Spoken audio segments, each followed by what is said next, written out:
So on to the German Grand Prix, in just outside of Munich, in the nice forested area, just beyond the city limits.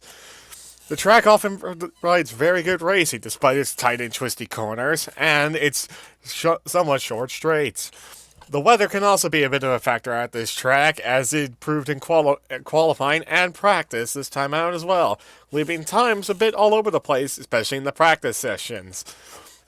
The Steinman team and the Rossini team also brought updates to their cars, mainly the upgrades going to Wexler's car, and the Steinman team running upgrades for both cars as well. A few other teams have brought some minor tweaks, mainly new engines for the Catano team, who have been struggling with a lack of power. It won't help much in this race or the next one out in Cape Town, but it hopefully will provide some interesting updates when they get to the power tracks coming up after the two acceleration-based tracks. Qualifying, however, would provide some interesting results, as it was Nina Holtz and Nilo Sarin on the front row, with Zoe Sharp and Aki Lippinen in row 2. Wolfgang Schmidt was 5th, with Surikov 6th, Olivier 7th, with Iker Vidal making it into the top 10 yet again. Jenny North 9th, alongside Samuel Blanc to round out an odd top 10. Pratcha Batia was 11th, with the other Thorn in 12th. Cyril Lundqvist 13th, again. Flores 14th. Ribeiro 15th as well. Jeremy Woodford was 17th, alongside Hammered, but the Q1 eliminations were shocking. Vasquez and Wexler, DeGraff and Chapman, Gonzalez as well, were the big shocks in Q1, as none of them made it out of Q1. Rick Castley would start at the back of the grid, being the only usual suspect at out in Q1. So, with the wet dry qualifying causing quite a bit of chaos for the grid, and with several of the big heavy hitters at the back, the race would be quite interesting to see who could get the advantage and who could make a comeback drive in this race. The 5 lights came on for the German Grand Prix in Munich. The lights went off, and away they went with a brilliant start for Sarin on the front row of the grid, taking the lead easily into turn 1. Meanwhile, behind, there was carnage in the midfield. Siri Lundqvist crashed. Nina Holtz spun off into the dirt and recovered quickly. Several other cars had major damage behind. Surikov was damaged. Koro had been off in the grass. Surikov hit Vasquez, who also had damage. Maria Gonzalez was in the wars. Rick DeGraff almost hit his teammate as she was damaged. And Olivier was also in the wars as well. Samuel Blanc somehow avoided the carnage and managed to escape relatively unharmed, along with Harry Chapman as well. But it was quite a mess for the opening lap. Meanwhile, up at the front of the field, though, it was aside from Holtz's misdemeanor of going off the track, it was fairly clean, as Sarin led Sharp, Lippinen, Schmidt, who was up into 4th somehow in his home Grand Prix, North, Holtz, who recovered to 6th, Iker Vidal 7th, Pratcha Batia, who somehow snuck his way into 8th through all the carnage, and ninth was Flores, and Wexler, who claimed 10th as he passed Moreno at the end of lap 1. As the walking wounded came out of the pit lane, led by Javier Vasquez on the hard tires. Oliveira also came in and pitted for new tires and to repair damage. Maria Gonzalez as well. Nikolai Surikov also came in to repair damage. Oliveira and Schmidt, on the other hand, also had penalties to deal with later in the race. But with Cyril Lundqvist out and no safety car, the race carried on as normal, as everybody began trying to shuffle back into their usual places. Wexler wasting no time, immediately pulling on moves on Lucia Flores, and then Pratcha Batia, who was being the surprise showing in the race so far, still running the top 10. Wexler, though, was flying. His fresh sauce that he started the race on versus the qualifying sauce of the cars in front were really paving dividends for him, as he began to harry the lower points runners at the moment. Jeremy Woodford was also being a bit of a surprise, as he was up into 11th. as Wexler cleanly got by teammate Iker Vidal for Woodford. Further ahead, meanwhile, while that was going on, Wexler was still carving his way through the field. After cleanly passing Vidal, he was immediately on the back of Jenny North, whose Catano engine didn't have the horses underneath it like the Rossini's did. And Wexler was determined to try and make amends for his poor qualifying. As further ahead, Zoe Sharp, under pressure from nobody, spun in the final corner and lost several spots, promoting Lippinen up into second and Wolfgang Schmidt, of all people, up into third. Quite a shocking top three, indeed, with the unfancied Saurian leading the race, with Lippinen second, although Holtz immediately took third off of Wolfgang Schmidt. Further back, Henry Chapman was now making moves up into the top 10, as he had passed Lucia Flores, nearly overtook Prachapatiya, as his medians began to phase in better than the sauce that they were running, and then began eyeing up the Cosworth power to Iker Vidal.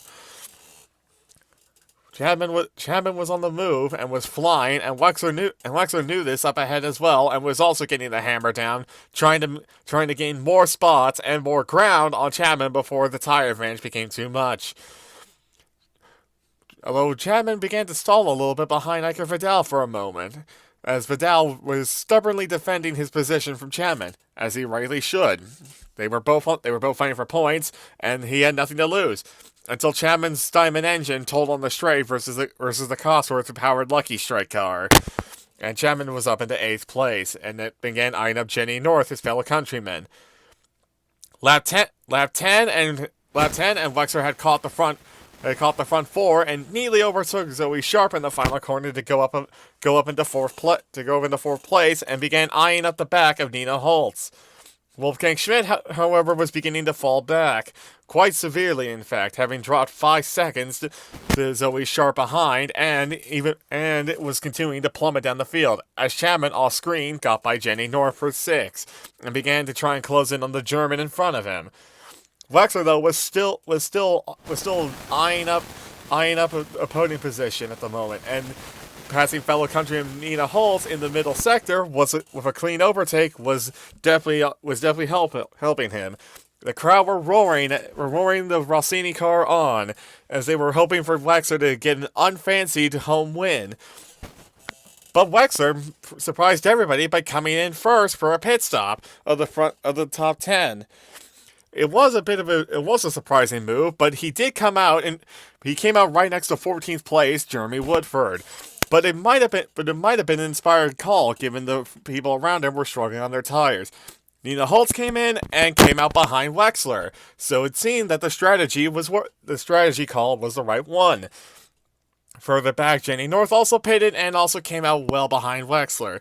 More cars began coming in as well. Wolfgang Schmidt dived in, along with Zoe Sharp as well, both equally coming out behind the people who had stopped earlier, showing that the soft tire gamble was indeed the right one to go for.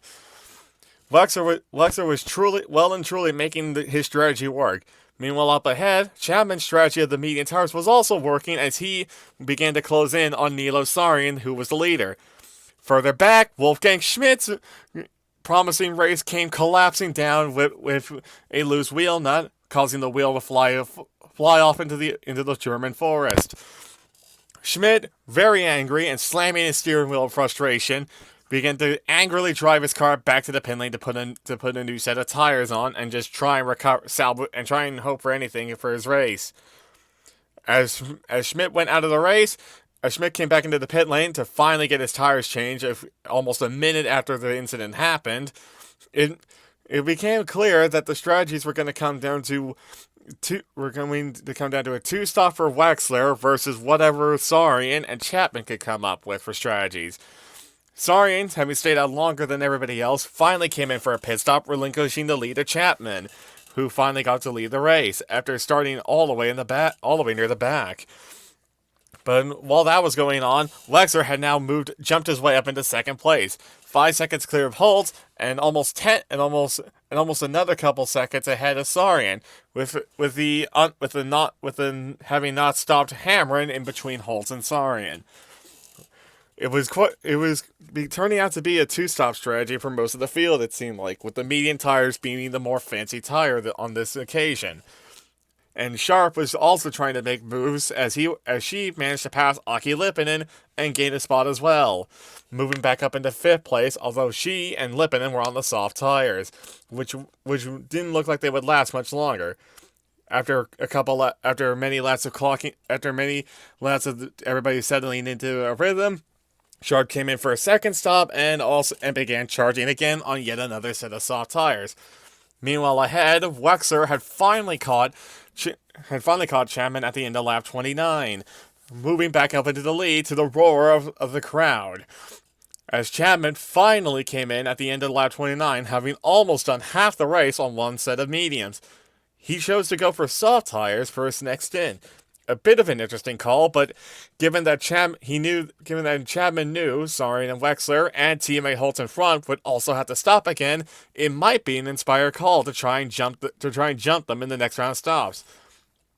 Further, a couple of laps later, a puff of black smoke indicated an Audi engine failure on Esteban Ribeiro's car, knocking him out of what was a very anonymous race.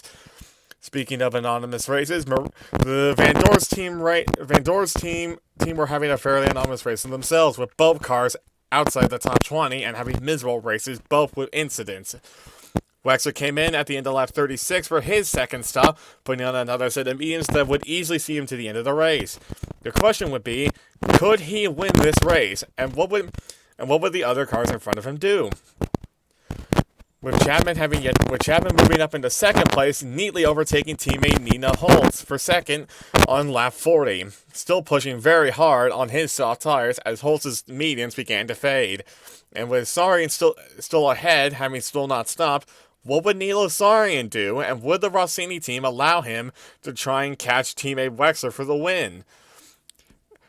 Nina Holtz would come in and confirm a bit of an interesting strategy, going for the medium tires with 18 laps to go. A safe call, but a bit of a puzzling one, as other people have made their soft tires go that distance in practice, which was proving to be interesting. Wolfgang Schmidt's day, however, finally came to an end on the same lap with a gearbox failure, finally putting an end to his home race from hell.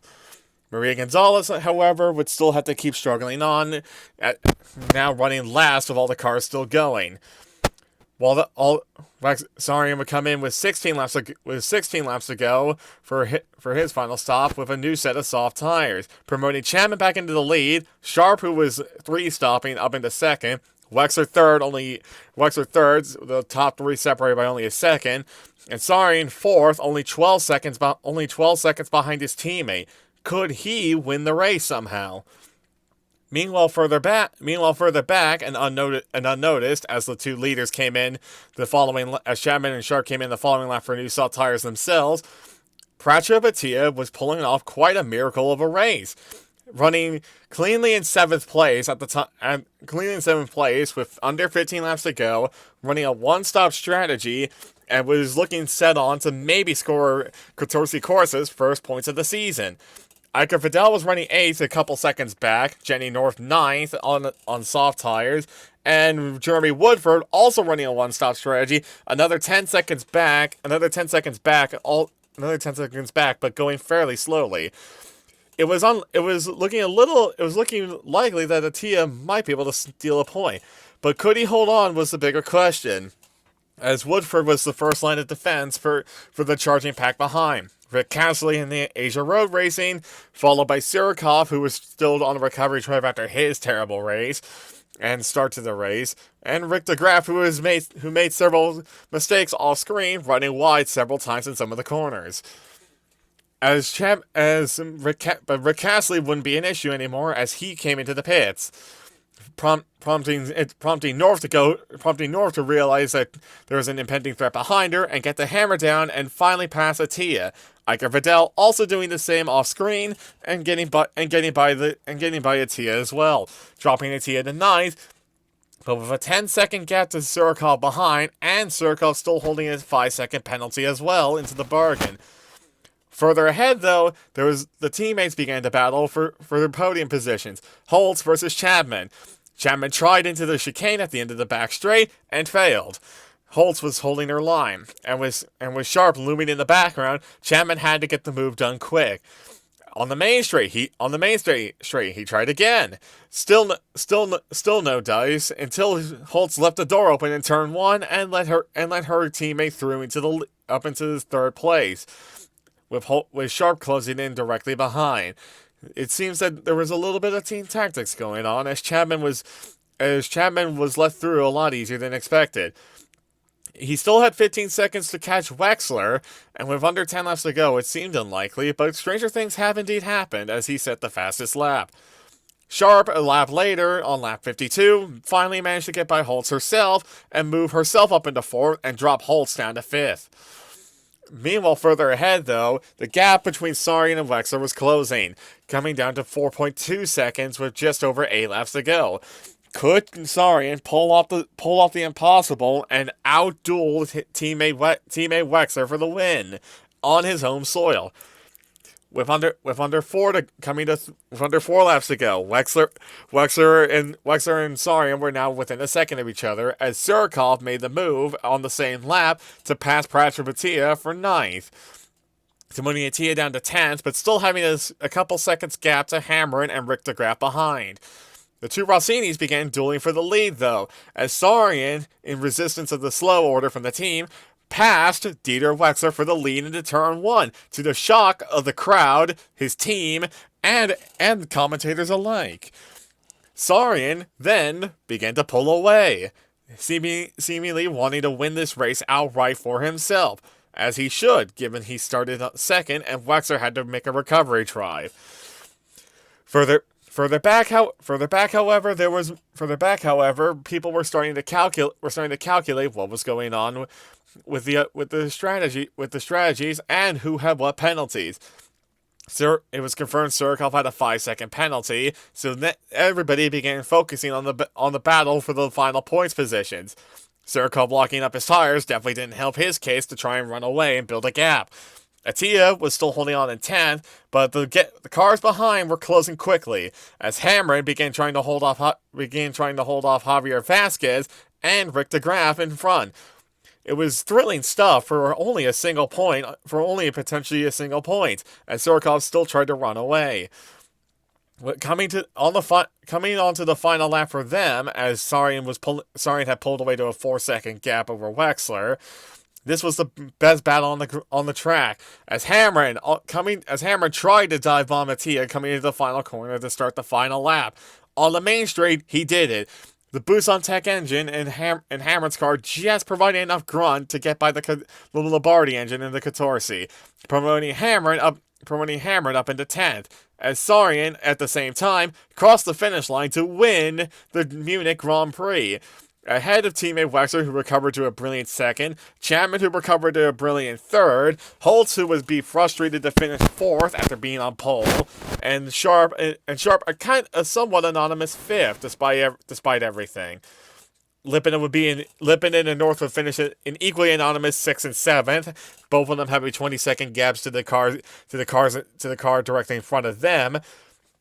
Although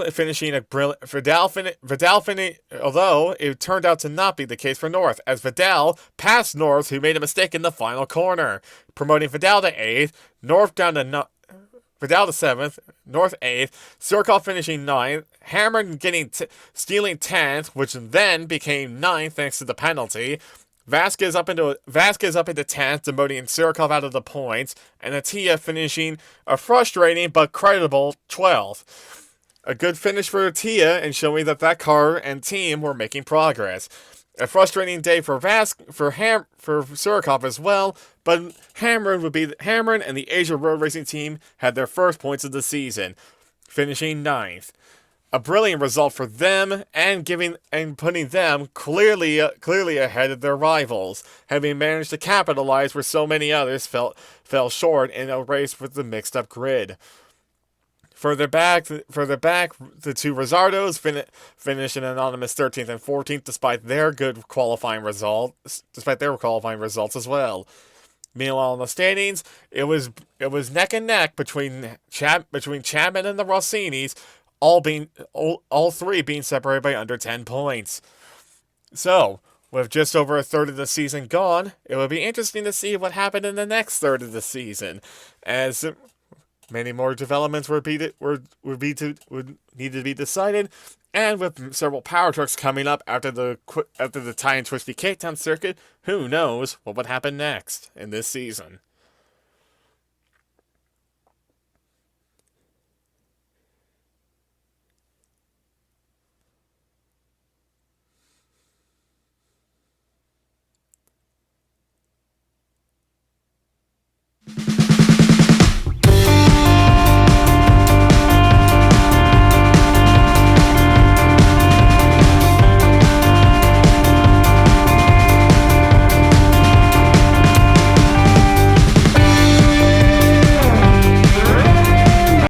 Speaking of the races in the future, Cape Town was next.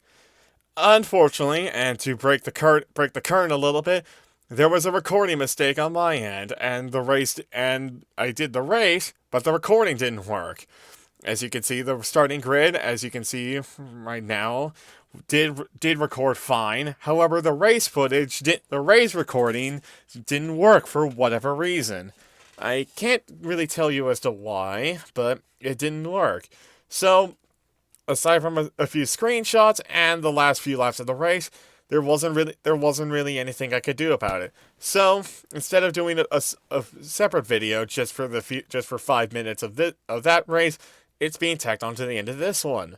So, as you can see with the grid now finished, nothing too much happened during this race. The race started dry, and then got wet very quickly, and it led to a wet weather battle, with the intermediates and wets being used for the most part of the race. It came down to who can manage their tires the best. More specifically, the wet tires. To see who pitted when and who got what and who could do what. As you can see, with just under 7 to go, the order was Wexler leading, Sharp second, Lippin in third, having not put on a new set of wets, Sari in fourth, Chapman fifth, Oliveira, Holtz, Gonzalez, Vasquez, and Circle at the top 10, with Hammer running an astonishing 11th, DeGraff 12th, Atia was 13th, Vidal was 16th. Vidal 16th behind Ribeiro, Lumbus 17th. Schmidt had a terrible race and was 19th. Blanc was 21st, and Woodford was 22nd, with Kofi Coro running last. Every single car in the field still running. Much to my surprise, with Flores and Coro having had lap 1 incidents causing them to be so far back. But as the laps wound down, Lippinen's tires were going away as he was going to have to pit again. Hamron ran off the road and lost out to Rick DeGraff as seen above, and Sarian was beginning to close in on Lippinen, who still hadn't pitted yet, I was beginning to wonder if Lippinen would have to pit at all for wet tires. The Windsor was normally very good on saving its tires, so I was curious to see if that would happen. Meanwhile, my race with Vidal and Woodford didn't go great at all. We didn't qualify well, and we were just simply stuck in a queue of cars for the majority of the race, with no real strategy to be performed given the circumstances. Aside from one dry stop and one stop with full wets. 3 to go, and the race was basically settled in Wexler's favor, with Wexler well ahead of Sharp, who was well ahead of Chapman, who had a decent enough gap ahead of Lippinen, who was struggling, to make it pretty obvious who the top 3 would be. Although Lippinen was still a question mark whether he would pit or not. Vasquez, though, did make a mistake and ran wide, losing 9th to Surikov, who had the fastest lap for some reason. But the laps began to clock away still as Wexler began to close in on some back markers. to put them a lap down as the final lap began. Again, a fairly dull and boring race, to be honest. So, again, to really pull the curtain aside, personally, I am happy that if I was going to lose any race, lose footage from any race due to circumstances beyond my control, I'm glad it was this race, given the fact that nothing much happened, as you can see with the weather. Given that nothing much happened, I suppose it was the best case scenario for a bad situation. Although, as you can see, with the rain still being heavy, several people still made mistakes, as Schmidt made a mistake, dropping to 22nd. Ribeiro made a mistake and dropped back as well on the final lap. Wexler won with a dominating victory ahead of Sharp, Chapman, Lipinen, and Sarian, the top five. Wexler's win also gave Wexler the championship lead. Wexler's win gave Wexler the lead. Chapman down to second with Sarian clearly in third now, and Holtz, I believe, still held on to fourth. But yeah, still an unfortunate thing to have to lose a race recording, even if this race was particularly boring from a player aspect and also from a viewing aspect as well. But I suppose these things happen. So, that aside, you'll see the standings pop up on your screen for Cape Town, and then it is on to the midway point of the season with the Guilford Grand Prix in 2 weeks' time, where several teams were looking for big results, mainly Chapman and the other British drivers in the field. So, we'll see you for that race next.